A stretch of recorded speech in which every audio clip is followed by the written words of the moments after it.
Palavra da Verdade, com Hernandes Dias Lopes. Que privilégio poder partilhar com você, mais uma vez, no programa Verdade e Vida, a preciosíssima Palavra de Deus, para tratar de um dos temas mais lindos, consoladores de toda a Bíblia, reconciliação, obra de Deus. Vamos basear esta mensagem em 2 Coríntios 5, 18 a 21. Vamos ouvir a leitura desse texto.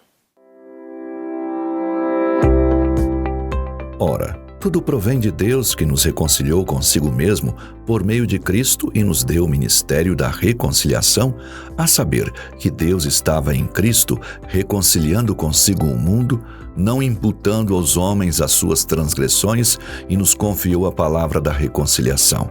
De sorte que somos embaixadores em nome de Cristo, como se Deus exortasse por nosso intermédio. Em nome de Cristo, pois, rogamos que vos reconcilieis com Deus. Aquele que não conheceu o pecado, ele o fez pecado por nós, para que nele fôssemos feitos justiça de Deus. Há uma muralha, um muro alto, que separa o homem de Deus. Deus é santo e o homem é pecador. Deus é luz e o homem anda em trevas. Deus não pode contemplar o mal e não há justo nenhum sequer. O homem não pode ter comunhão com Deus vivendo em pecado, porque não há pecado em Deus. O que fazer para quebrar essa muralha, para derrubar esse muro? O que fazer para que o homem pecador seja reconciliado com o Deus que é santo, santo, santo? O apóstolo Paulo trata desta matéria no texto em pauta. E eu gostaria de, primeiramente, enfatizar que quando você fala em reconciliação é porque duas partes estão atritadas. E na perspectiva humana, quem busca quem na reconciliação? Via de regra, é quem falhou, é quem errou, é quem transgrediu, que precisa reconhecer o seu erro e ir na direção da pessoa ofendida e pedir perdão. Então, o ofensor busca o ofendido para se reconciliar. Mas a Bíblia diz que, sendo nós os ofensores, sendo Deus o ofendido, é Deus quem toma a iniciativa de reconciliar-se conosco, de nos reconciliar com Ele, melhor dizendo. A reconciliação é uma obra de Deus. E Paulo aqui menciona 3 fatos gloriosos nesse processo da reconciliação. Primeiramente, ele diz: Deus estava em Cristo, reconciliando consigo o mundo, não imputando aos homens as suas transgressões. A primeira coisa é que Deus não imputou, ou seja, Deus não colocou em nossa conta as nossas transgressões. Elas são tantas, são tão variadas. Nós pecamos por palavras, nós pecamos por atitudes, obras, nós pecamos quando deixamos de fazer o certo, por omissão. Nós pecamos por pensamentos e desejos. Pecamos e todos veem. Pecamos e só Deus vê. Não há quem não peque. Todos pecaram e destituídos estão da glória de Deus. Pecado é uma espécie de dívida. Por isso Jesus nos ensinou a orar: perdoa-nos as nossas dívidas. A nossa dívida com Deus é impagável. Jesus ilustrou o tamanho dessa dívida na parábola do credor incompassível e usou uma cifra de 10.000 talentos, 350 mil quilos de ouro. Dívida que um trabalhador comum precisaria trabalhar 150 mil anos para quitar. A nossa dívida com Deus é impagável. As nossas transgressões são muitas. E a Bíblia diz que Deus é santo. Ele expulsou um anjo de luz do céu por causa do orgulho. E ele não pode nos levar ao céu com a multiplicidade de transgressões que temos. Então a primeira coisa que Deus fez é não colocar na nossa conta a nossa dívida.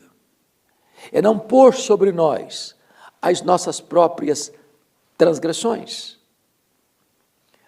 A segunda coisa que o texto nos mostra é que se Deus não pôs sobre nós a nossa dívida, não imputou a nós as nossas transgressões, colocou a nossa dívida sobre quem? Colocou as nossas transgressões sobre quem? E o texto diz, verso 21, aquele que não conheceu o pecado, Deus o fez pecado por nós. Isto é glorioso. Sabe o que aconteceu? Deus enviou Jesus, o seu Filho, ao mundo como nosso fiador, como nosso representante, como nosso substituto. Ele pegou a nossa dívida impagável e colocou na conta do seu Filho, a nossa dívida. Está escrito em Isaías 53, que Deus lançou sobre ele as nossas iniquidades. O apóstolo Pedro, capítulo 2, verso 24 da sua primeira carta, diz que Jesus foi carregando sobre o seu corpo, no madeiro, os nossos pecados. Paulo diz que ele foi feito pecado por nós. É nesse contexto que a Bíblia diz que não havia beleza nele. Alguns apressadamente, assodadamente, dizem que Jesus não era belo. Não é isso que a Bíblia diz, não. Ele era belíssimo, certamente. Mas quando a Bíblia diz que não havia formosura nele, é no sentido de que Deus havia lançado sobre ele, seu Filho, as nossas transgressões. Então, naquele momento, ele foi feito pecado. A maldição que estava sobre nós estava agora sobre ele.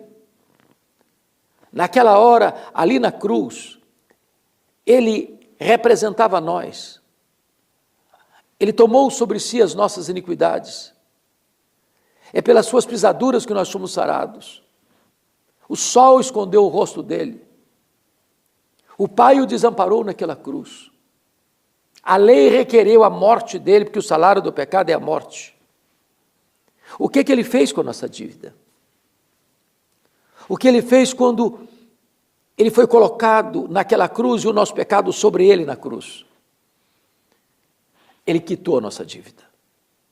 Ele rasgou o escrito de dívida que era contra nós. Ele morreu a nossa morte. Ele deu um brado na cruz, está consumado, está pago. Não pagou a nossa dívida com ouro, com prata, mas com seu próprio sangue. De tal maneira que agora ele, morrendo em nosso lugar, em nosso favor, não morreu apenas para possibilitar a nossa salvação, ele morreu de fato para nos salvar.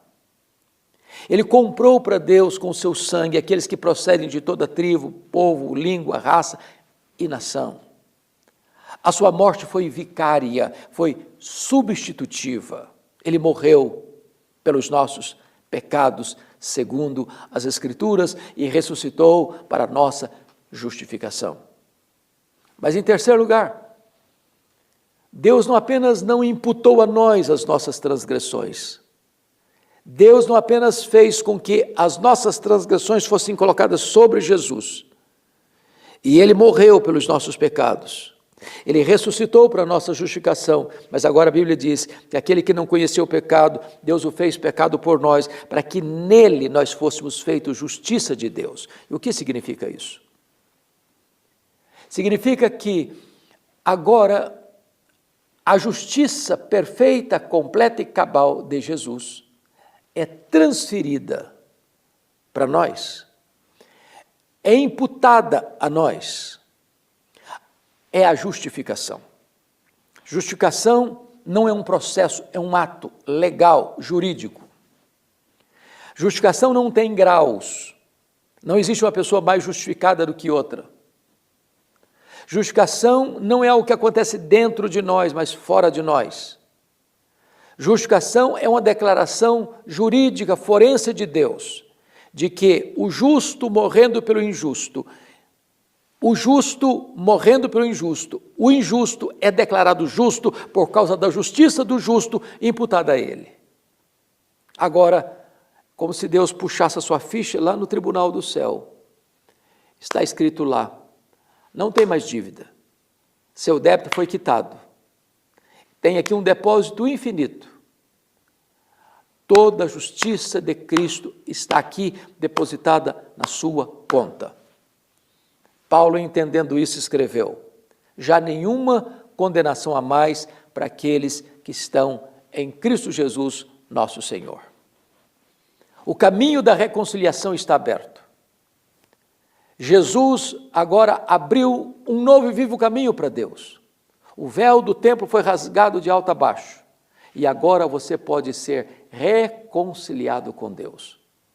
E no verso 20 desse texto, Paulo escreve assim, veja que algo sublime: de sorte que somos embaixadores em nome de Cristo, como se Deus exortasse por nosso intermédio. Em nome de Cristo, pois, rogamos que vos reconcilieis com Deus. E eu estou aqui no programa Verdade e Vida, como embaixador de Deus, rogando a você que se reconcilie com Deus. O caminho está aberto. Jesus morreu pelos seus pecados. Agora você pode tomar posse da vida eterna, você pode ter paz com Deus, você pode estar reconciliado com Deus, você pode ter prazer em Deus, alegria nele, comunhão com ele, desfrutar da paz que excede todo entendimento, da alegria indizível e cheia de glória, e viver na presença dele, para a glória dele, desfrutando da intimidade com ele. Bendita verdade, reconciliação, obra de Deus. Eu vou orar com você. Ó Deus, eu te peço que tu ilumines os olhos do nosso coração, para discernirmos e entendermos esta grande obra que tu realizaste por nós e em nosso favor, para que sejamos reconciliados contigo, desfrutando de paz no passado, de graça no presente, de glória no futuro. Oramos para que esta mensagem seja aplicada ao coração de todos quantos nos assistem. E fazemos esta oração em nome de Jesus. Amém.